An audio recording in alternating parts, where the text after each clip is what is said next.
Well, people, we have to go to a different town and release Safari. And there's also magic to be bought in that town, so that's why I haven't grounded from magic yet. So yeah, this is probably going to be a little bit shorter video because the dungeon I'm about to go to is broken up into what's essentially two parts. Now, where is this town? I think I see it over there. I know it's to the east, I just don't know specifically where to the east. Here it is. Okay, we walk into this town. How much money do I have? Okay, I have enough for, I believe, one spell. I will, of course, be getting the white magic spell because I just use white magic more than black, and it'll fully restores HP. I Okay, I didn't realize I bought it. As I said, I'm playing with the sound off, so the visual cues are not the visual cues, the audio cues just go right over my head. Anyways, let's talk to the people in this town. It's Gaia, also known as Hawkeye. My other game is Illusion of Gaia, though it seems that game was made by Enix and not Square. I know Square Enix is pretty much the same company now, but back in the day, they weren't. They were two separate companies, two competing companies, and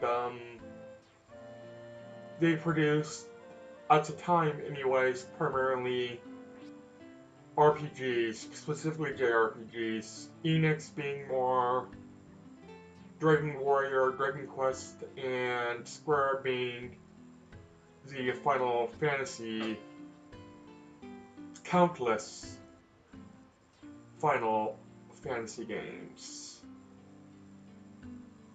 There is a shop above here. Are these level 8 spells? Yes, and there are 60,000 each. Um, I will of course be grinding for those off-screen, and let's see what the black has. Stops, Vanish, and Doom. Okay, I will obviously grind for those spells just simply for the experience, but well, let's be honest, these people have seen the way I play. Chances are those spells I'm not even going to use. I tend to be more smashing instead of using actual spells in my combat. I use primarily defensive spells that's more aligned to the white mages. That's where you go if you die, and look, a pirate. Or at least a sailor. I always assume a person with not a a patch over an eye and some sort of bandana is, if not a pirate, at least some sort of sailor. You can call that to me reading just simply put too much fiction. But yeah, anyways, let's release the bottle fairy and get ourselves some Oxy Ale. Oxy Ale being what you use to breathe underwater. I understand the reason why they named it Oxy Ale, especially back then, considering that, oxygen, that's what people assumed was it, not oxy, the, from what I understand, now out of business Acme company that I knew growing up in the mid to late 90s because, well, I was quite a pimply kid. There's just no denying it. I was, growing up in school, I was a nerd during a time of nerds being losers. If you were not a jock, you were a nobody. And I had not only my nerddom, for the first third of my education career anyways, the goody, not so much goody, more unsuspecting. Everybody didn't expect me to get into trouble. I was liked by the teachers and generally regarded as a straight A student. That did not last long anyways. I'll meet you back into town. Okay, people were rested up and we're about to go to the water temple anyways, back to what I was saying. I was pretty much the lowest of the low in my, youth. I had no friends, and everybody pretty much thought me some sort of loser who, was not worth even speaking to. I was bullied quite a lot until I ended up beating the shit out of one of the bullies, and then I wasn't physically bullied, but just, psychologically and emotionally bullied. No one picked fights with me anymore, so it was more peaceful in that regards, but I was still picked on, made fun of, and pretty much hated by everybody until I, got kicked out of school halfway through grade 7, and actually I went to a school that was competent. I grew up in a strict religious house with strict religious parents, and went to a strict Seventh-day Adventist school, which, for those of you who don't know what that is, it's pretty much a big giant cult as far as I'm concerned. Don't argue with me that it's not a cult, it's just a religion. No, it's a fucking cult as far as I'm concerned. I grew up with it, you didn't, I know better. So yeah, went to a public school and actually got a proper education.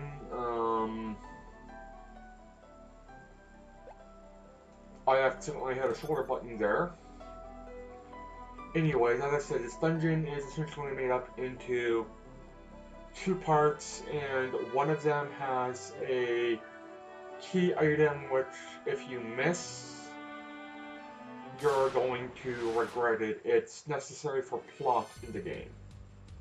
So anyways, I am going to go and get the plot item first, and then, depending on how long I've been recording and if I feel up to the challenge, because it's a maze, I'll go and do the rest of the dungeon. I am leaving this battle in because I was talking over it and it's only a bunch of Sahagins. Anyways, these guys are relatively cheap, and I probably should have used a bolt spell to get rid, if not all, at least most of them. Oops, silly me, oh well. I feel like I have to burp. Come on, Craig, burp. Okay, that was pathetic. It didn't even make a sound, but I did, something gassy came out of my belly. I could feel it, I just don't hear it. I'm in one of those, phases where I don't know if I have to belch or if I have to vomit. I do know it's a belch I have to do. I don't have to actually puke, but, I feel that if I were to puke, but will just feel so good. I essentially drank too much water. Yeah, if I eat or if I drink too much, I have this habit of essentially swallowing air when I swallow. Sea snakes, these guys have yet to poison me, but they are snakes, so I think they can poison you. I'm not 100% sure though. Anyways, yeah, I swallow air when I eat and drink, and it makes for some rather uncomfortable situations. And Bandit gained a level, yay, so there's that, yeah.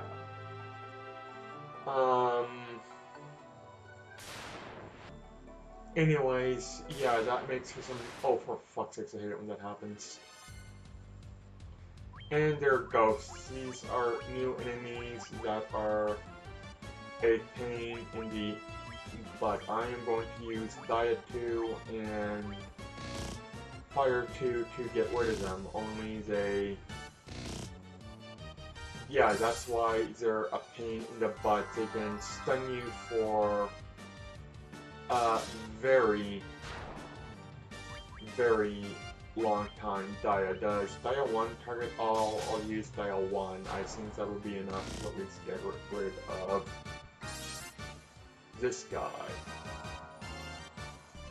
Anyways, these are high level undead monsters. They give a lot of cold and decent experience, but well, pretty much anything undead in this game is something to be taken with caution. Yes, anything undead will cause some sort of static effect, so deal with it accordingly. These are new enemies, Aquas. They look more like tornadoes to me, but I guess, you know, there are tornadoes that go on water, and I have a blatantly stupid, ignorant question to ask of everybody. Do tornadoes exist outside of North America? I know there's been a few in Canada, though they're significantly rare. They definitely tend to happen more in certain parts of the United States. Surely they must happen in other places in the world. I don't see why only Canada and or North America, maybe South America, is the only place with weather that has tornadoes. But I've never heard of a case of a tornado happening, say, in Europe. Every tornado I've ever heard of has happened in the Americas, even in works of fiction. In one of the Liz Salander novels, A Girl with a Dragon Tattoo books. There's a tornado that happens on the ocean at a beach in one of the tropical islands. I want to say Costa Rica, but I'm not sure. And I do know that a tornado on water is called something else, but well,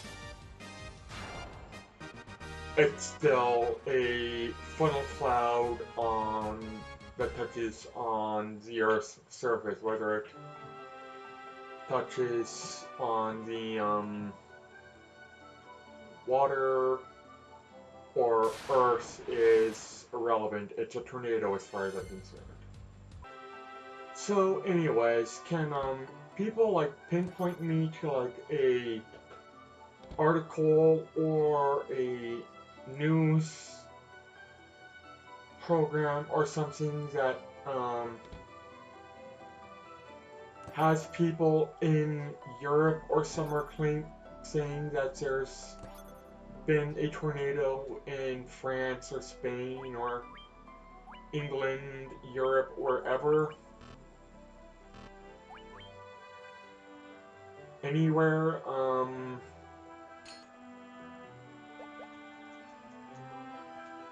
because there's surely tornadoes happen in Europe, in New Zealand, in Australia. I doubt they happen in Antarctica just simply because there's, it's certainly plausible that they can occur in Antarctica, but I don't think there's any actual recorded or case of a tornado happening in Antarctica. I think Antarctica, I think just cold. I think snow. I don't even really think blizzards. I just think cold, frigid air.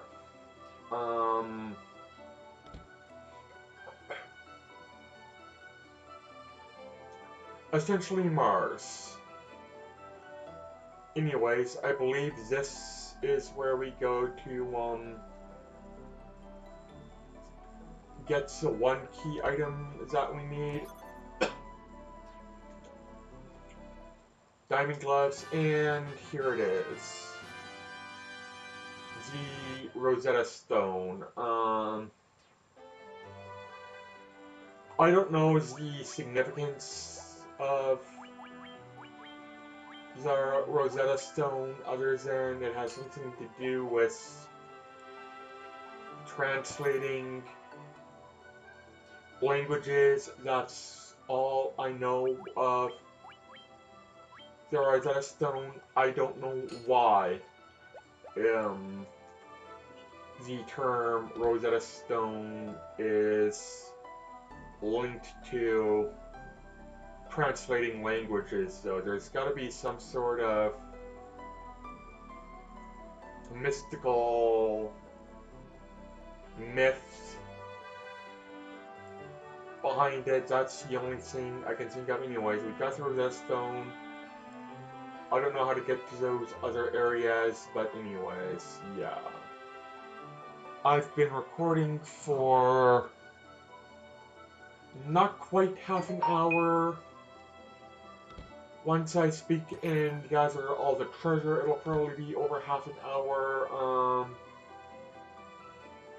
There is editing to do, but I feel that if I were to do the second half of the dungeon and fight the Fiend of Water, restores a crystal, it will just simply take too long. Do you mind moving? Thank you.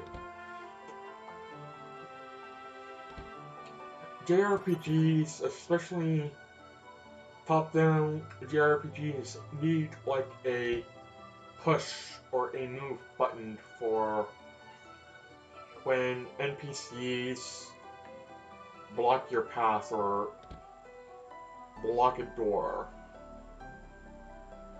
It's just, though again, let's be honest, NPC blocks a narrow path, you use the push button, it's going to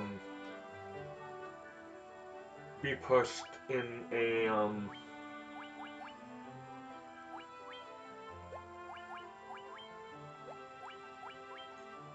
place that's just simply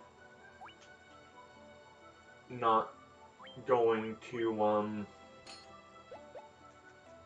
it's going to be pushed in a way that's still going to be in your way. They're not going to move out of your way, they're just going to move to a inevitable spot where hopefully they'll no longer be a hassle, or they will inevitably just get stuck. Anyways, I don't think I've shown off the location of the Mirage Tower. If I have, it was just a brief glimpse. Anyways, I'm going to use my White Mage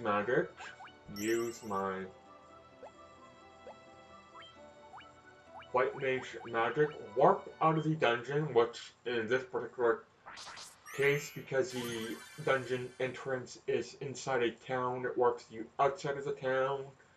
I will show the example here, and I am going to continue next time. Thanks for watching, everybody, and bye.